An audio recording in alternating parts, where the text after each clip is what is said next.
Hi, my name's Phil. I like talking about politics, and in this video I'll be discussing food security and Brexit as our hapless Tory government have once again, quite inadvertently, shone a spotlight on the problems of raising trade barriers with our most important food market and then becoming more reliant on those food imports at the same time.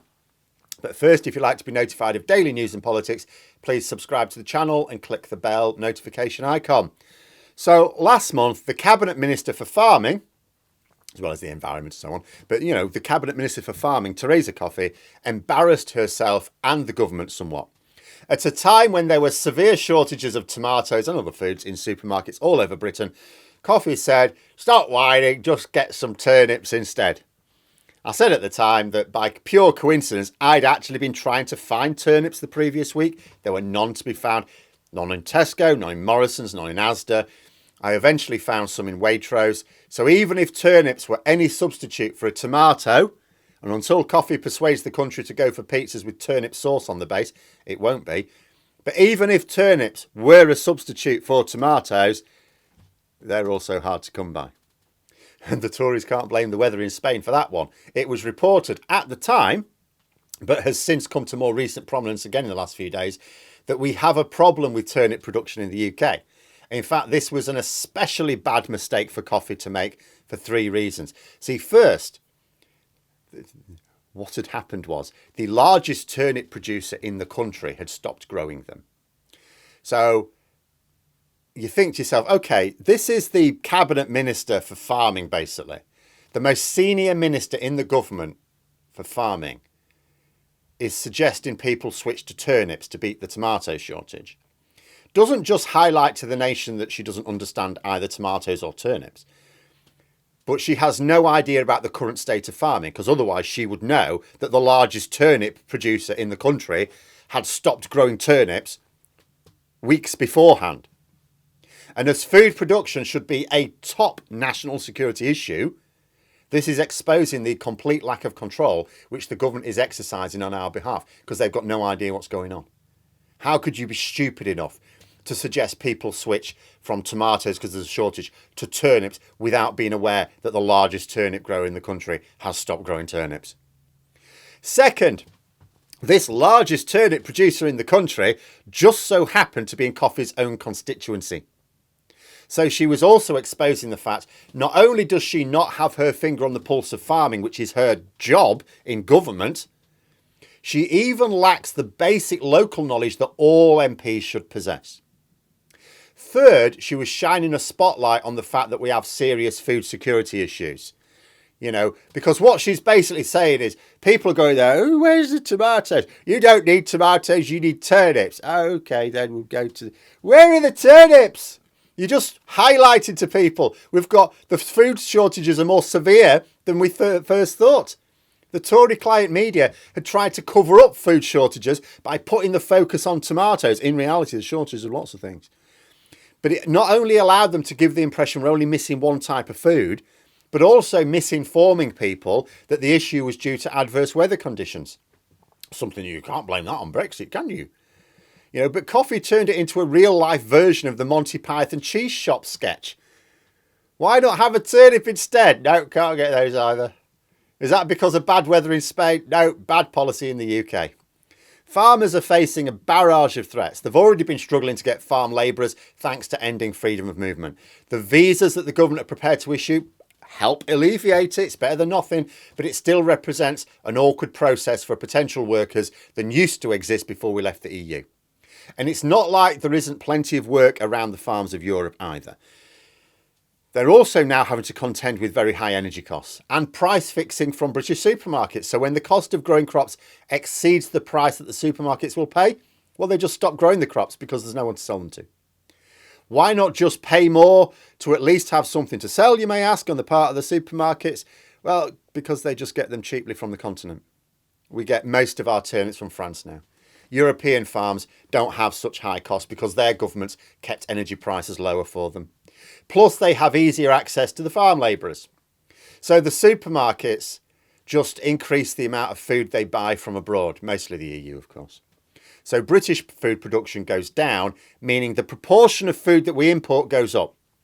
We're more reliant on food imports at just the time we've raised trade barriers to those imports. And that's why shortages occur. We have a number of knock-on effects. So first of all, Brexit red tape and other delays means that the food is not as fresh by the time the supermarkets get hold of it. That means it doesn't last as long. So in order to have as much food as we used to, we actually need more of it. It's not just that we need to import the shortfall from abroad. You know, if the food doesn't last as long, it's more likely to spoil before being used. And if more of our food spoils, then to consume the same amount of food, we have to buy in more food because we now have to account for more spoilage. So in order to make sure we have enough fresh produce, we actually need to buy more than we used to. And because we're getting an increased amount of it from imports, that's just costing more and more money as compared to before Brexit. Second issue, it's more of a hassle for a European producer to sell to Britain than virtually anywhere else in Europe. We have been described as a buyer of last resort. Producers will, of course, sell to us. Of course they will. We're going to pay for it. But they'll do it once they've completed the orders of all the customers who don't require all that terrible paperwork. Which means when there is any hit to food production, like bad weather in Spain, for example, we are the first to suffer because they'll supply everyone else before us. It's not out of spite. It's because, you know, these crates are going to Belgium. Do we have to fill in paperwork for them? No. Right, send them off then. These ones go to Britain. Do we have to fill in loads of paperwork? Yeah, we do.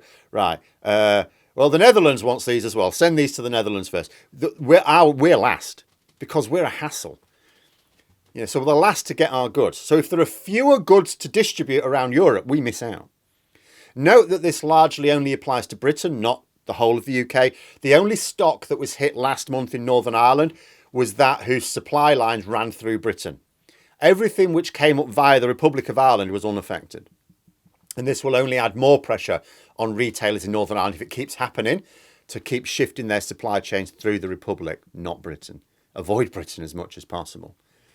But for Britain, this is a serious weakness. Every time there is any disruption to food production anywhere in or around Europe, we are the first to be affected because we are the most difficult customer to sell to, even for North Africa, because it takes longer to get it to Britain than basically virtually anywhere else in Europe. And we've got all the paperwork as well. You know, what if there was a serious disruption to food production? Not just a bit of bad weather, but a really serious hit. This story about coffee and the turnips, it's funny in a sense because the irony meters keep exploding when we talk about it. But the episode also draws attention to the fact the Tories have left us badly exposed with their brainless, unpopular, self-defeating hard Brexit. Thinking strategically, if you're going to be reliant on imports for a lot of your food requirements, what you don't want to do is raise trade barriers with that market that supplies most of that food. This was the whole basis for peace in Europe as a result of what eventually became the EU. It was make the major powers of Europe, who keep having wars with each other every few years, make them reliant on each other for trade. Because a war is a hell of a trade barrier. That raises massive trade barriers.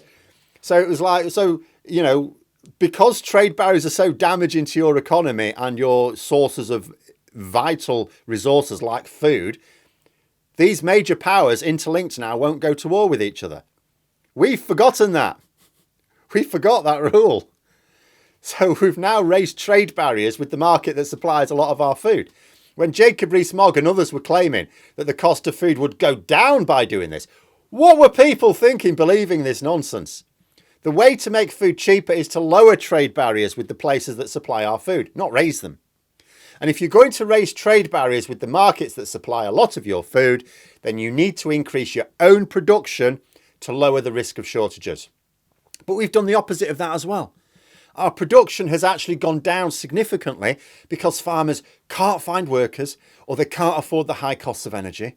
The end result is we need to import more food, but we've made importing more food more expensive, requiring longer transport times, significantly reducing the reliability of getting those imports, as the recent problems show. The fact is that the tomato shortage was a particularly noticeable one, but we've had shortages and short dates on fresh food every single day since we left the single market. But there we are. Those are my thoughts. Let me know yours in the comments below. Hope you found the video interesting. If you did, please click the like button. And if you'd like to support the channel further, the join button for memberships. And until next time, I'll see you later.